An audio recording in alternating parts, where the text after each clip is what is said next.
ஒரே ஒரு விஷயம் மட்டும்தான். மத்தியில மோடி அவர்கள் ஆட்சி பண்ணிட்டு இருக்காரு. 10 ஆண்டு காலமாக மோடியோட ஆட்சி.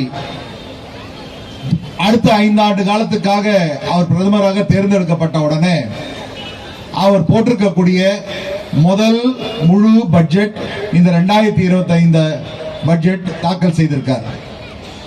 இதுல என்ன, ஒவ்வொரு பிரதமரும் வந்தாலும் அவங்க பட்ஜெட் தாக்கல் பண்ணுவதான வழக்கம். இப்ப நீங்க இந்த பொதுக்கூட்டத்தை போட்டு என்ன சொல்ல இருக்கிறீங்க அப்படின்னு கேட்டீங்கன்னா ஒரே ஒரு விஷயம் மட்டும்தான். மோடி அவர்கள் இந்தியாவில் இருக்கக்கூடிய எந்த மாநிலத்தையும் மதிக்காமல், நான் திருப்பியும் சொல்றேன், எந்த மாநிலத்தையுமே மதிக்காமல் தன்னுடைய ஆட்சிக்கு பக்கபலமா இருக்கக்கூடிய 2 மாநிலத்தை மட்டும் கையில் எடுத்துக்கொண்டு, ஆந்திரா, பீகார், இந்த 2 மாநிலம் மட்டும் அவருக்கு கண்ணில் பட்டிருக்கு. மோடியோட ஆட்சி பத்தி உங்களுக்கு நல்லா தெரியும். அவருக்கு பெரும்பான்மையான சீட்டுகள் கிடைக்கல தேர்தல்ல. தமிழ்நாட்டை நம்பினாரு, தமிழ்நாடு கை விரிச்சிருச்சு. கேரளாவை எதிர்பார்த்தார், கேரளாவும் கை கொடுக்கல. கர்நாடகாவும் கை கொடுக்கல. தெலுங்கானாவும் கை கொடுக்கல. உடனடியாக என்ன பண்றதுன்னு பொழுது அவருக்கு தேவையான பெரும்பான்மை கிடைக்கல பிரதமர் ஆவறதுக்கு.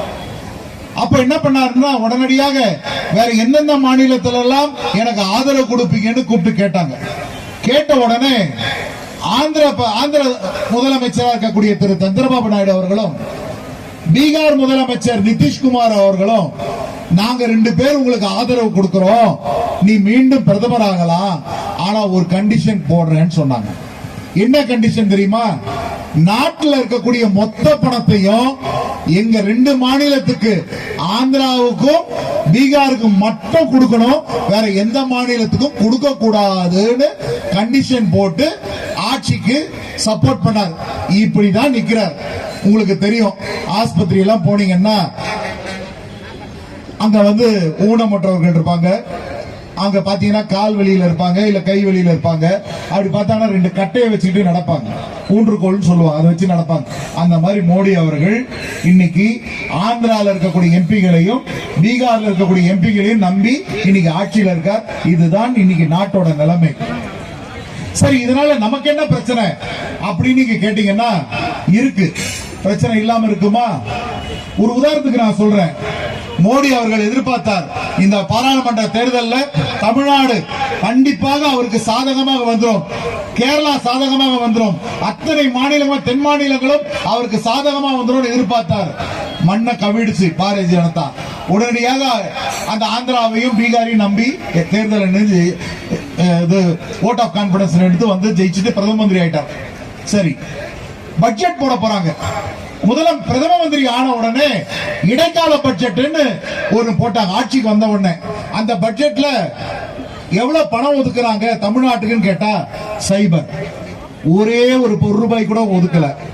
ஆனா யாருக்கு பணம் ஒதுக்குறாங்க தெரியுமா? நம்ம பக்கத்தில் இருக்கக்கூடிய மாநிலம் ஆந்திர மாநிலம். ஆந்திர மாநிலத்துக்கு கோடி கோடியா பணத்தை ஒதுக்குறார் மோடி. ஏன்னா அவரால் தானே இன்னைக்கு பிரதம மந்திரியா இருக்காரு. எவ்வளவு தெரியுமா? 54,000 கோடி ரூபாயை ஒரே மாநிலத்துக்கு மோடி ஒதுக்கி கொடுத்தார்.